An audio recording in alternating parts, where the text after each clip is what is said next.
Hi guys, welcome to Shelter in the Storm, Lesson 9, A Course in Miracles. Okay, let's start with Chapter 1, The Meaning of Miracles, Part 2, which is called Revelation, Time and Miracles. Revelation induces complete but temporary suspension of doubt and fear. It reflects the original form of communication between God and His creations, involving the extremely personal sense of creation, sometimes sought in physical relationships. Physical closeness cannot achieve it. Miracles, however, are genuinely interpersonal and result in true closeness to others. Revelation unites you directly with God.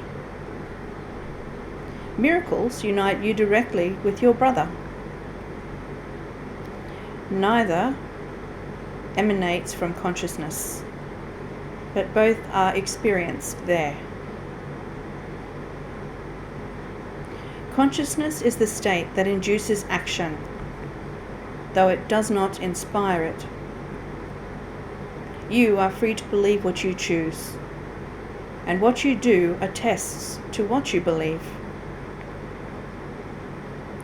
Revelation is intensely personal and cannot be meaningfully translated. That is why any attempt to describe it in words is impossible. Revelation induces only experience. Miracles, on the other hand, induce action. They are more useful now because of their interpersonal nature. In this phase of learning, working miracles is important because freedom from fear cannot be thrust upon you. Revelation is literally unspeakable because it is an experience of unspeakable love.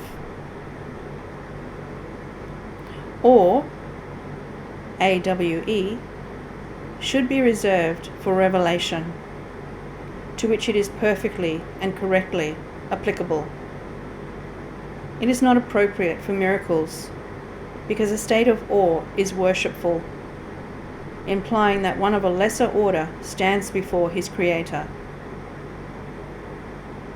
You are a perfect creation, and should experience awe only in the presence of the Creator of perfection. The miracle is therefore a sign of love among equals.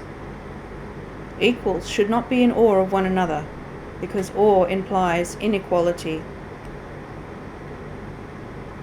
It is therefore an inappropriate reaction to me. An elder brother is entitled to respect for his greater experience and obedience for his greater wisdom. He is also entitled to love, because he is a brother, and to devotion, if he is devoted. It is only my devotion that entitles me to yours. There is nothing about me that you cannot attain. I have nothing that does not come from God. The difference between us now is that I have nothing else. This leaves me in a state which is only potential in you. No man cometh unto the Father but by me does not mean that I am in any way separate or different from you, except in time. And time does not really exist. The statement is more meaningful in terms of a vertical rather than a horizontal axis.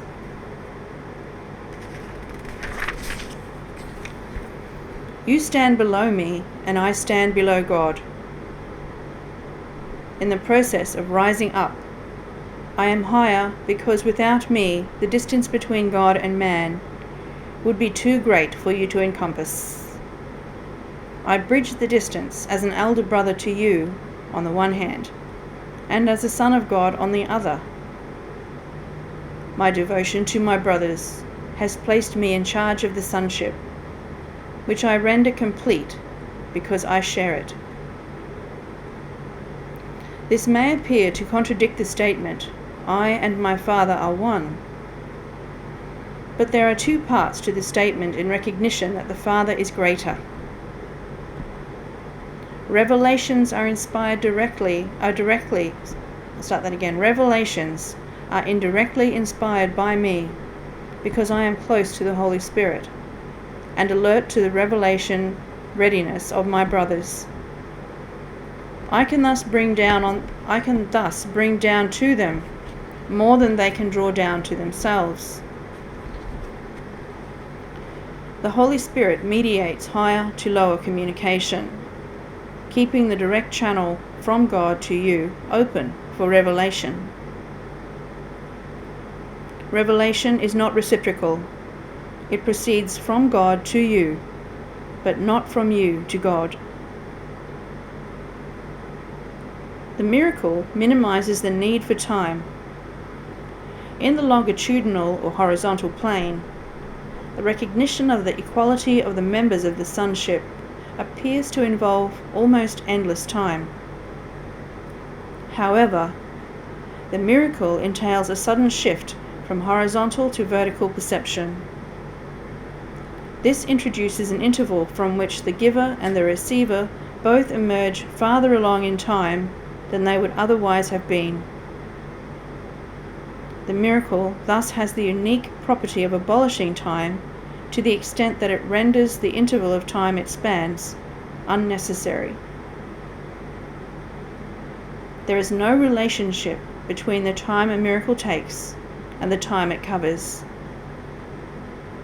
The miracle substitutes for learning that might have taken thousands of years. It does so by the underlying recognition of perfect equality of giver and receiver on which the miracle rests. The miracle shortens time by collapsing it, thus eliminating certain intervals within it. It does this, however, within the larger temporal sequence. Okay, we'll move on with part 3 tomorrow. Let us go to lesson 9.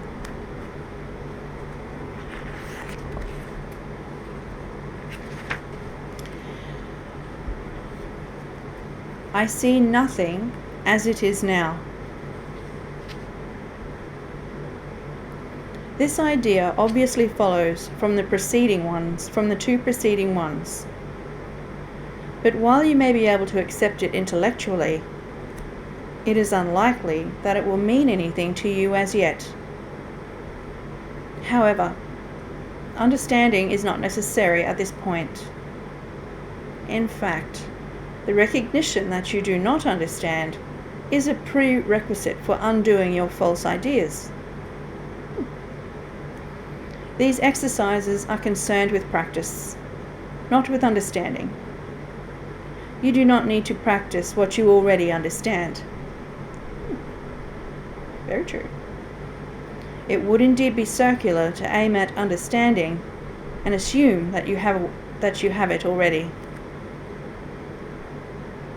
It is difficult for the untrained mind to believe that what it seems to picture is not there. This idea can be quite disturbing and may meet with active resistance in any number of forms. Yet, that does not preclude applying it. No more than that is required for these or any other exercises. Each small step will clear a little of the darkness away, and understanding will finally come to lighten every corner of the mind that has been cleared of the debris that darkens it.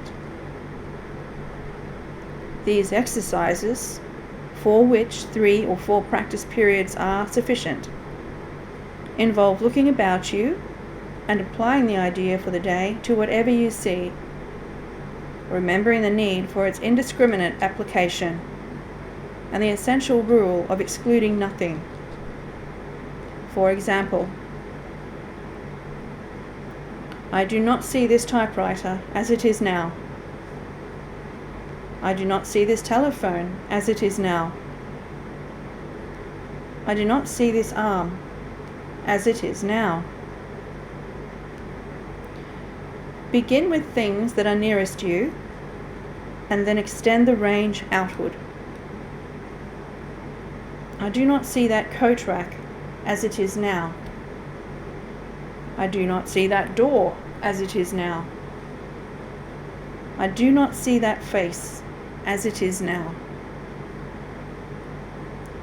It is emphasized again that while complete inclusion should not be attempted, specific exclusion must be avoided. Be sure you are honest with yourself in making this distinction. You may be tempted to obscure it.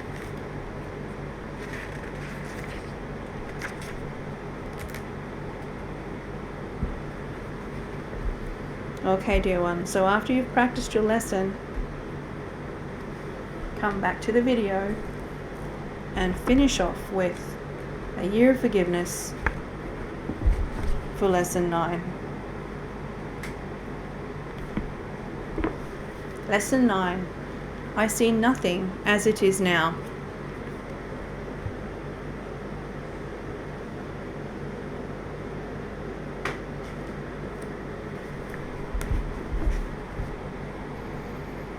You are blessed beings indeed.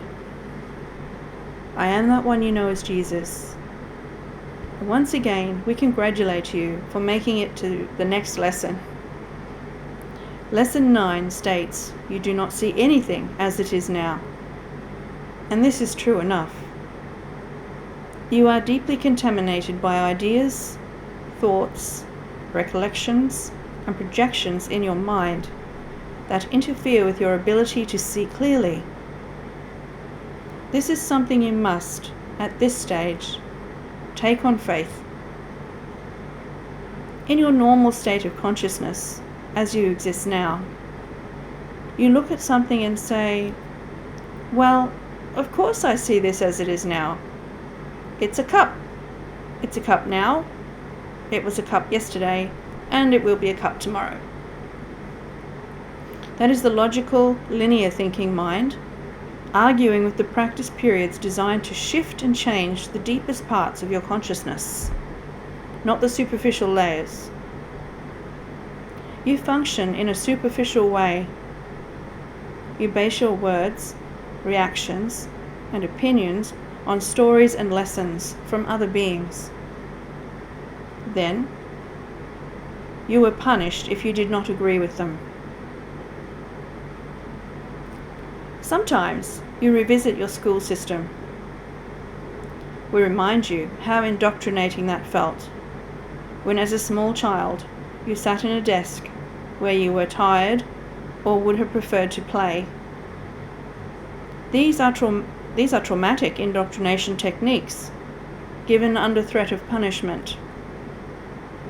This is not the way you recall school, but these are some of the training programs you've endured that have distorted your mind and indoctrinated you into particular modes of thought you no longer have a choice about. We are losing the locks and scraping away the rust to allow your freedom. To do that, we must begin to push your mind in unfamiliar directions. This is why your ordinary consciousness might feel confused or resistant as we ask you to take journeys down tracks and pathways forbidden to you. We want you to question things and look at them in a different way. This is not how you were trained in your society, so these lessons seem ridiculous.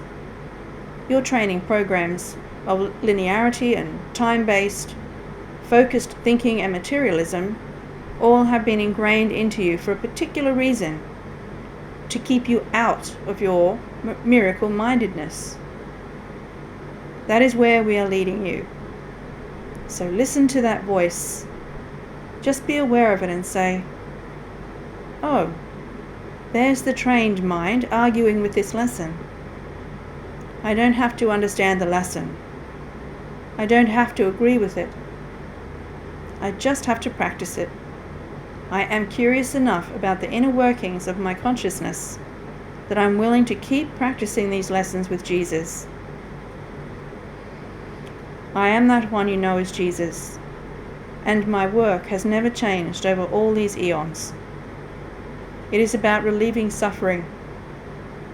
It is about giving freedom to the heart and mind of all the humans on this planet. That is what I started teaching so many years ago, and I still continue to teach this. It comes from a deep love for humanity. You do not need to suffer. You suffer too much in this world now, and these lessons show you a way out of that suffering. Join us tomorrow for Lesson 10. We will see you then.